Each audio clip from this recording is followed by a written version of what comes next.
नमस्कार साथियों, आप सभी का रीजनिंग क्लास में एक बार फिर से स्वागत है। लास्ट क्लास में हमने ब्लड रिलेशन का चैप्टर स्टार्ट करा था। तो और हमने सीखा था कि जो मेन बेसिक्स पॉइंट्स होते हैं, जो हमें इस चैप्टर में ध्यान देने वाले जो पॉइंट्स होते हैं वो हमने डिस्कस किए थे, और उनको कैसे क्वेश्चंस में अप्लाई करना है वो भी हमने सीखा था। तो इसकी हम लास्ट क्लास में एक टाइप पजल कर चुके हैं। उसके बाद हम दूसरी टाइप करेंगे पॉइंटिंग वाली, इशारों वाली। तो उससे पहले मैं यही कहूँगा कि जिसने ये लास्ट क्लास अटेंड नहीं करी थी, नहीं देखी थी, तो वो पहले लास्ट क्लास देख ले। उसका लिंक आपको डिस्क्रिप्शन में मिल जाएगा। तो उसके बाद ही इस क्लास पे आना, ठीक है। तो हम आगे के लिए स्टार्ट करते हैं पॉइंटिंग, इशारे वाले क्वेश्चन। इशारे वाले क्वेश्चंस क्या होते हैं? इशारे वाले क्वेश्चन स्टार्ट होते हैं कि एक आदमी की ओर इशारा करते हुए या एक औरत की ओर इशारा करते हुए बोलता है, या इसकी जगह इन पे इनके नाम भी आ सकते हैं। रोहन की ओर इशारा करते हुए, या रीता की ओर इशारा करते हुए, ये इस टाइप के, या फोटो या चित्र की ओर इशारा करते हुए, ये वाले क्वेश्चन यहाँ से शुरू होते हैं। और जो मेन पॉइंट्स हैं, जो मेन बात है इस चैप्टर में, इस टॉपिक के लिए, वो हमें क्या करना है, हमें जो ये वाले क्वेश्चन होते हैं, जो मेन बॉडी होती है, उसको हम दो पार्ट्स में डिवाइड करते हैं, नंबर 1 और नंबर 2। ये बहुत इम्पोर्टेंट चीज़ है जो मैं आपको बता रहा हूँ, जो इस टॉपिक को, इस टाइप को कवर करता है। मैंने कहा जो मेन बॉडी होती है, मेन बॉडी होती है उसको हम दो पार्ट्स में डिवाइड करते हैं। और जो सेकंड पार्ट होता है वो शुरू होगा मेरा। ध्यान दीजिए जो मैं बता रहा हूँ, बहुत इम्पोर्टेंट चीज़ है। मेरे या मेरी, मेरा, मेरी, मेरे या मेरा, ठीक है। तो यहाँ से शुरू होता है। तो जहाँ पे ये मेरा मेरी स्टार्ट हो जाता है, वहाँ से हम क्या करेंगे, वहाँ से हम उससे पहले एक बीच में लाइन बना देंगे, पार्ट खींच देंगे इसका, और ये पहला पार्ट हो जाएगा और इसके बाद वाला सेकंड पार्ट हो जाएगा, ठीक है। ये यहाँ पर ये जो क्वेश्चन की मेन बॉडी होती है वो ये होती है, ठीक है। इसी पे सारा का सारा क्वेश्चन डिपेंड करता है कि वो क्या कहना चाह रहा है। तो मैं फिर से बता देता हूँ कि जहाँ से भी क्वेश्चन के अंदर मेरा, मेरी, मेरे ये आ जाता है, उससे पहले हम एक लाइन खींच देंगे, और जो लाइन से पहला होगा वो फर्स्ट पार्ट होगा, और जो लाइन के बाद होगा वो सेकंड पार्ट होगा, ठीक है। तो हम क्वेश्चन में जाके देखते हैं कि कैसे हम क्वेश्चंस को सोल्व करेंगे। जैसे कि पहला ही क्वेश्चन है।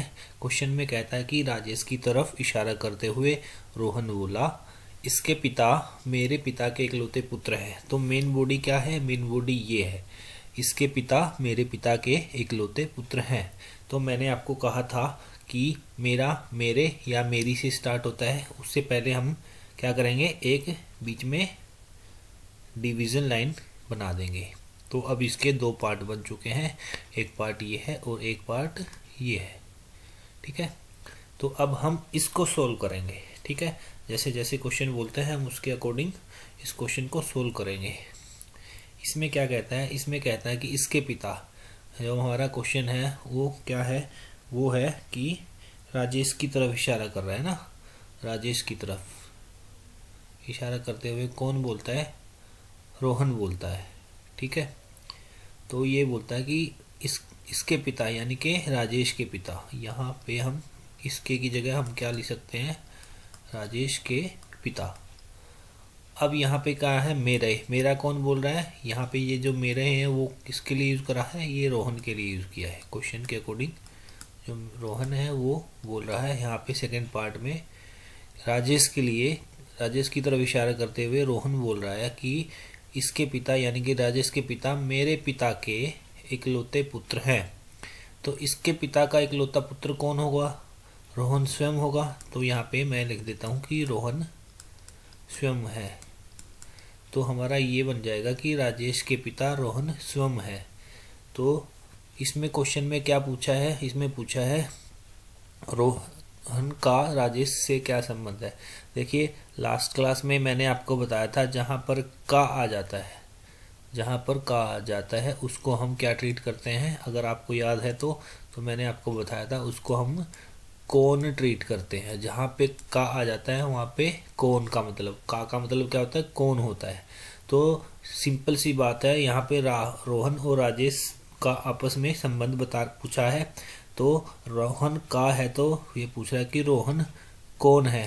राजेश और रोहन में रोहन कौन है, तो यहाँ पर राजेश के पिता रोहन स्वयं है। तो रोहन कौन है, रोहन पिता है किसके, राजेश के। तो बस इसका आंसर हमारा क्या हो जाएगा, बी पिता। ठीक है, एक एग्जाम्पल और लेते हैं। एक फोटो की ओर इशारा करते हुए राहुल बोला। यहाँ पे क्या है, फोटो है, फोटो की ओर इशारा करते हुए कौन बोल रहा है, राहुल। इसकी मेन बॉडी क्या है, ये मैंने नीचे लिख दिया है। मैंने आपको बताया था 2 पार्ट्स में डिवाइड करना है, जहाँ पे मेरा या मेरी आ जाए। तो यहाँ पे कहाँ है मेरी, ये। इससे पहले हम एक लाइन बना देंगे। अब क्या कहते हैं कि इसके पिता, फोटो की ओर इशारा कर रहे हो तो ये कौन है, ये फोटो के पिता, इस फोटो के पिता। मेरी माता की इकलौती संतान है, जो ये बोल रहा है मेरी, ये कौन है, ये राहुल है। ठीक है, ये राहुल है। तो यहाँ पे क्या होगा, राहुल की माता, यानी कि ये कौन है, मेरी राहुल की माता। ठीक है जी, राहुल की माता की इकलौती संतान कौन होगा, राहुल खुद होगा। तो यहाँ पे क्या होगा, यहाँ पे राहुल स्वयं है। ठीक है ना, राहुल स्वयं है। क्या है, इस फोटो के पिता राहुल स्वयं है। ठीक है जी। तो इसमें क्या पूछा है, तो वह फोटो किसकी है, ये फोटो किसकी है, ये फोटो के पिता कौन है, राहुल है। तो पिता राहुल है तो फोटो कौन में कौन है, उसका पुत्र होगा। तो हमारा सीधा सा आंसर क्या है, राहुल का पुत्र। ये C option is the answer of the question. Next question पे चलते हैं, बहुत इजी है। 2 पार्ट में डिवाइड करना है, जहाँ मेरा, मेरी या मेरा, मेरे आ जाए तो वहाँ से हम 2 पार्ट्स में डिवाइड कर देंगे। क्वेश्चन नंबर 3 में देखते हैं। क्वेश्चन नंबर 3 कहता है कि कोमल की ओर इशारा करते हुए दीवान ने कहा, वह मेरे पुत्र के दादाजी की पत्नी की इकलौती पुत्रवधू है। ठीक है जी, कोई बात नहीं। दीवान ने कहा, किसकी तरफ इशारा करते हुए, कोमल की तरफ। मेन बॉडी क्या है, मेन बॉडी है ये। फिर से मैं बता रहा हूँ, जहाँ पे मेरा या मेरी आ जाए उससे पहले एक लाइन लगा देंगे और उसको 2 पार्ट्स में डिवाइड कर देंगे। सिंपल सी बात है। अब वो क्या कह रहा है कि वह का मतलब कोमल, इशारा किसकी तरफ कर रहे हैं, कोमल की तरफ। तो वह कौन है, यहाँ पे मैं वह की जगह इसका नाम लिख दूंगा कोमल। अब मेरे पुत्र के दादा, किसके पुत्र, यानी कि बोल कौन रहा है, दीवान बोल रहा है। तो यहाँ पे क्या हो जाएगा, दीवान के पुत्र, दीवान के पुत्र। ठीक है जी, तो दीवान के पुत्र हैं और उसके दादा कौन होंगे, यानी कि दीवान के पिता। यहाँ पे मैं क्या लिखूंगा, दीवान के पिता। ठीक है जी, और दीवान के पिता खत्म। उसके बाद की पत्नी, यानी कि दीवान के पिता की पत्नी कौन हो जाएगी, दीवान की माँ, दीवान की माँ। ऐसे हम छोटे छोटे पार्ट्स में इसको डिवाइड करेंगे। दीवान के माँ की इकलौती पुत्रवधू कौन हो जाएगी, दीवान की माँ की इकलौती पुत्रवधू। इकलौती पुत्र कौन है, दीवान खुद हो जाएगा, और उसकी वधू कौन हो जाएगी, दीवान की पत्नी। तो यहाँ पे ये क्या है, दीवान की पत्नी है। इतने बड़ी लाइन का सिर्फ यही अर्थ है कि जो कोमल है वो कौन है, वो दीवान की पत्नी है। तो अब इस क्वेश्चन में क्या पूछता है, कोमल दीवान से कैसे संबंधित है। देखो जी, मैंने आपको पहली क्लास में बताया था, जहाँ पर कोमल दीवान से, यानी कि यहाँ पे मैं क्या लगा सकता हूँ, कोमल का दीवान से क्या संबंध है। ठीक है, ये भी बोल सकता हूँ। और मैंने कब को बताया था, का को क्या ट्रीट करते हैं हम, का को हम हमेशा कौन ट्रीट करते हैं, यानी कि कोमल और दीवान के अंदर रिलेशन पूछ रहा है और ये पूछ रहा है कि कोमल कौन है। तो कोमल कौन है, पत्नी है। तो इसका आंसर क्या हो जाएगा, पत्नी, यानी कि इसका आंसर होगा हमारा डी। नेक्स्ट देखते हैं, क्वेश्चन नंबर 4 में देखते हैं क्या दिक्कत है। रोशनी की ओर इशारा करते हुए एक आदमी कहता है, रोशनी की ओर इशारा करते हुए एक आदमी कहता है, उसकी माँ मेरे पुत्र के दादा की पत्नी की पुत्री है। तो रोशनी का आदमी से क्या संबंध है, हमें ऑप्शन दिए हुए हैं, माँ, भतीजी, बेटी और भांजी। तो इसमें मेन बॉडी क्या हो जाएगी, ये हो जाएगी।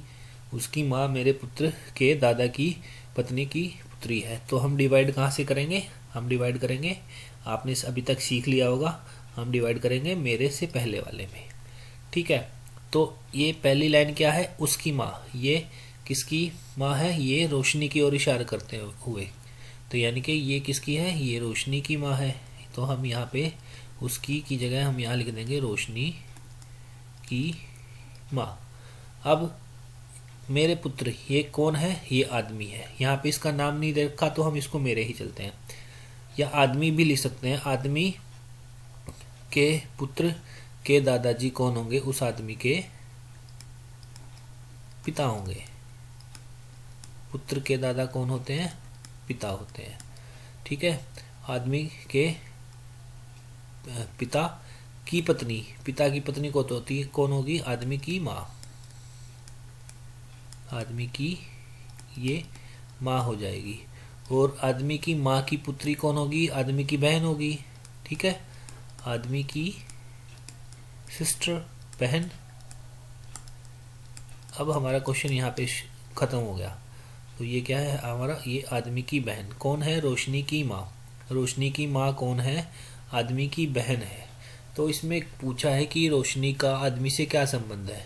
ठीक है जी, तो यहाँ पे क्या आ गया, का, और का मतलब क्या होता है, रोशनी कौन है, यानी कि रोशनी और आदमी का रिलेशन पूछ रहा है। तो रोशनी कौन है, तो रोशनी की माँ आदमी की बहन है, तो रोशनी कौन हो जाएगी, रोशनी की माँ इस आदमी की बहन है, तो इस आदमी की बहन और बहन की बेटी, ये रोशनी है, ये रोशनी है। ठीक है जी, तो बहन की बेटी, बहन की बेटी क्या होती है, भांजी होती है, भांजी।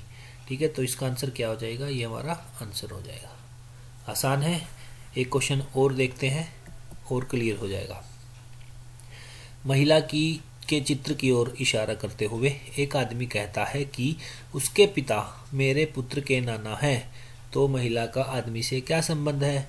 तो ऑप्शन हमें दे रखे हैं, पत्नी, साली, माँ, पत्नी या साली। ठीक है, इसमें देखते हैं, इसमें मेन बॉडी क्या बोलती है, इसमें मेन बॉडी ये है। ठीक है, तो यहाँ पे कहाँ से डिवाइड करेंगे, मेरे से पहले। ठीक है जी, तो महिला की चित्र की ओर इशारा कर रहा है, तो इसमें क्या है, तो उसके पिता, यानी किसके पिता, महिला के पिता। यहाँ पे होगा महिला के पिता, मेरे, एक आदमी कहता है। ठीक है, यहाँ पे नाम नहीं दिया तो आदमी ही रखेंगे, आदमी के पुत्र के नाना, यानी कि आदमी के पुत्र, आदमी का पुत्र है और उसके नाना कौन होंगे, या तो उसकी जो पत्नी होगी उसके पिता,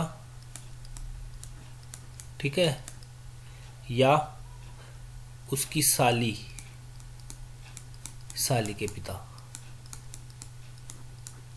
पुत्र का नाना कौन होता है, या तो पुत्र का नाना कौन होगा, उसके पत्नी का पिता होगा, या उसकी साली होगी उसका पिता होगा। ठीक है, तो ये कह रहा है कि महिला के पिता उस आदमी की पत्नी के पिता होंगे या फिर उसके साले के पिता होंगे। तो इसका आंसर हमारा क्या आएगा, पत्नी और साली दोनों आएगा। ऑप्शन ए में हमें पत्नी दिया है, ऑप्शन बी में साली दिया है, ऑप्शन डी माँ नहीं होगा, ऑप्शन सी माँ नहीं होगा, ऑप्शन डी में क्या है, पत्नी या साली दोनों है। तो इसका आंसर हमारा क्या हो जाएगा, ये हो जाएगा।